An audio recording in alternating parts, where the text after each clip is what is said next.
pasamos su mensaje al aire. Ahora vamos a entrar en la parte histórica de este programa, que la lleva adelante Leonardo Castañino los días martes y los días viernes. No es historiador, pero habla de historia. Tiene ese defecto. Nos había quedado un temita pendiente ahí con Barranca Yaco.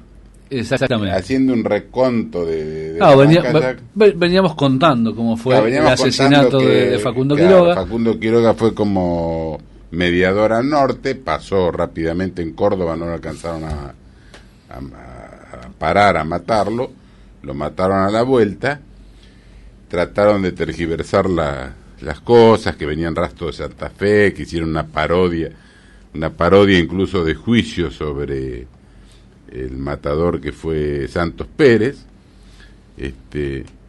como una parodia, porque enseguida los demás, el primero fue Ibarra, que los, digamos, puso el grito en el cielo y lo acusó directamente a Reina Fe. Entonces, Ibarra, gobernador de Santiago del Estero. De Santiago del Estero. Entonces hicieron como una parodia de juicio que lo dejaron libre a la cuestión que cuando Rosas hace la reconstrucción del hecho, que yo la dimos en el programa anterior, y le manda a López el parecer de cómo había sido todo el hecho en sí, que lo había atacado, que lo paró una partida militar, que los redujeron voluntariamente, digamos, los tipos se desarmaron voluntariamente y lo fusilaron. Entonces los demás gobernadores le delegan a Rosas, a la provincia de Buenos Aires, para que le hagan el juicio a los culpables, que eran Reina Fe y Santos Pérez. Los traen a Buenos Aires y nombran un tribunal para juzgarlo. El juez era el doctor Massa, y después como fiscal estaba Manuel Inciarte, y como asesor estaba Laíte, que Eduardo Laíte, que era un legislador de la provincia de Buenos Aires. Y de abogado defensor estaba un tal Gamboa, que era un abogado unitario. Un intelectual unitario era. Sí, era unitario. Entonces este Gamboa, en vez de hacer un alegato, digamos, o sea, una defensa tratando de demostrar la inocencia de los culpables, por empezar, los culpables, en vez de culparlo a Rosa, están en la otra vez, se culpaban entre ellos, y el abogado, en vez de demostrar que eran inocentes, lo único que atinó a decir, entre otras cosas, que no había pruebas suficientes, pero sobre todo empezó a embarrar la cancha, digamos, políticamente. Decía que debían ser juzgados bajo una constitución, que en esa época no había constitución. Exactamente. Estamos hablando, vamos a reiterar, en 1836. En 1836. En 35 lo mataron y en 36 le hicieron el juicio. Entonces, dice que no había una ley constitucional que lo juzgue, que debía haber una constitución. Insistió varias veces con eso y digamos que en vez de hacer una defensa de los reos, digamos, hacía un ataque al sistema de gobierno. Ajá. No solamente eso, sino que además le pidió permiso al tribunal para publicar en la prensa ese alegato de él, hablando de la Constitución y eso, y no toda la causa, sino el alegato de él en forma separada. Entonces ahí viene cuando Rosas agarra la pluma y redacta el siguiente decreto. Lo vas a leer textual. Lo voy a leer textual. Esto fue el 17 de octubre de 1836. Entonces Rosas le ordena a Corbalán, que era el edecán de él, le dice: el coronel edecán del gobierno, don Manuel Corbalán, procederá mañana a dar cumplimiento a la orden siguiente. Primero, pedirá al señor ministro una solicitud oficial que el doctor Marcelo Gamboa ha dirigido al gobierno pidiendo permiso para publicar la defensa que ha hecho en favor de los reos de Barranca Yaco y la copia de dicha defensa. Segundo, hará comparecer al dicho Gamboa a la Escribanía Mayor de Gobierno y a presencia del escribano de ella le dirá y hará cumplir lo siguiente de todo lo que dará fe, extendiendo el correspondiente diligencia. Que solo un atrevido, insolente, pícaro, impío, logista y unitario ha podido cometer el avance de interrumpir las altas y delicadas atenciones del gobierno con semejante, tan sin fortuna como inoportuna y atrevida solicitud, por la solicitud de publicarlo.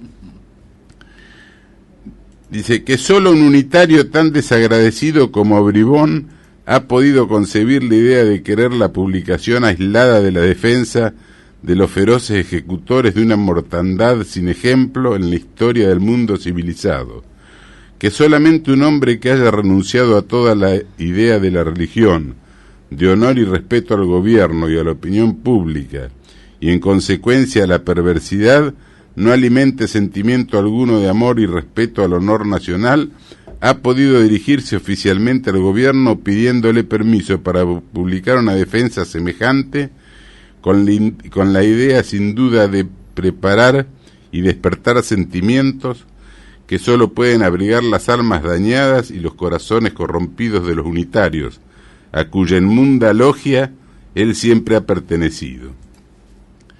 Que solo un hombre a quien los decretos de la divina providencia haya colocado en la senda de su fin funesto, para que así pague ya sus delitos sin cuento, ha podido pedir a la suprema autoridad el permiso de una publicación separada de la causa, como si la causa de la opinión pública tuviera una sola oreja para oír y juzgar los delitos de los unitarios por las obras de defensa en su amor, y que en el país existiese la ley del embudo, dándole lo ancho para ellos y lo angosto para los federales,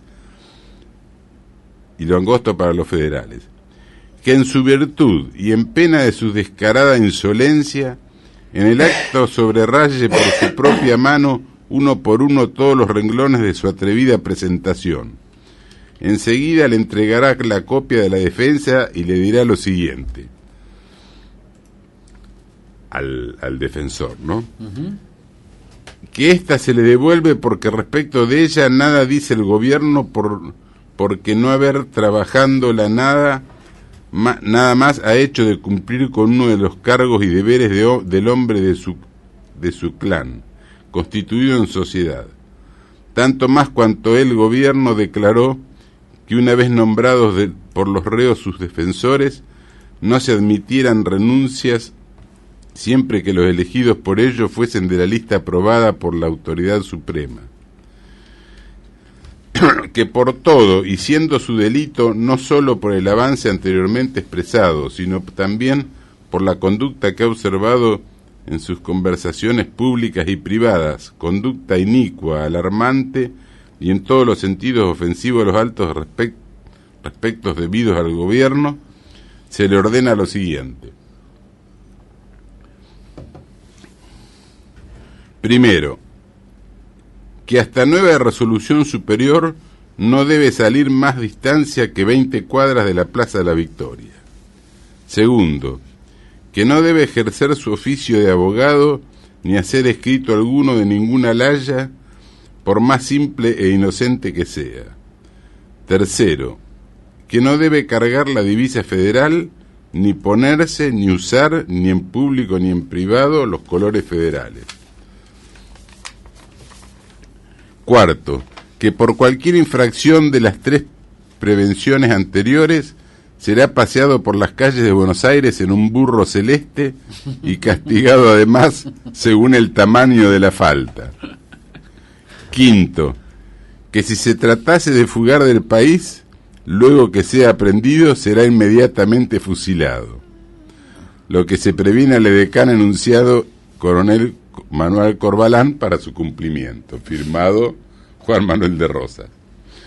Ahora, esta sentencia, hay muchas que la critican, porque, por ejemplo, o se tomaron de esa para, viste, criticar. Sí, por ejemplo, dice que está condenando a un abogado defensor. Rosas en realidad no actúa contra el abogado defensor, sino porque el abogado estaba atacando al gobierno. Además, en lugar de hacer la defensa, claro, hacía del crimen, una cuestión política para atacar al gobierno. Ese era el además, no lo condena a pasear en burro, le dice que si se va más de 20 cuadras, lo va a hacer pasear en burro. Y además le dice que si se quiere... Celeste el burro. Sí, el burro celeste. Ahora, esto parece una locura de Rosas, pero eso fue en el año 36. Pero, por ejemplo, en Córdoba, en 1830, el general Paz lo había hecho pasear en un burro celeste a Aldao, que era gobernador de Mendoza. Después otra cosa, en esa época, por ejemplo, en Inglaterra ya se aplicaba la picota, que no era pasear en un burro celeste, sino que lo ataban a un palo y la gente los insultaba, los escupía, le decía de todo. Inclusive más, en Inglaterra, hasta el año 1836, los abogados defensores no se podían dirigir al jurado. O sea, vos fíjate que lo critican a Rosas, porque en esa época resulta que en Inglaterra, que supuestamente era un país más adelantado, ya se usaban métodos peores todavía que acá.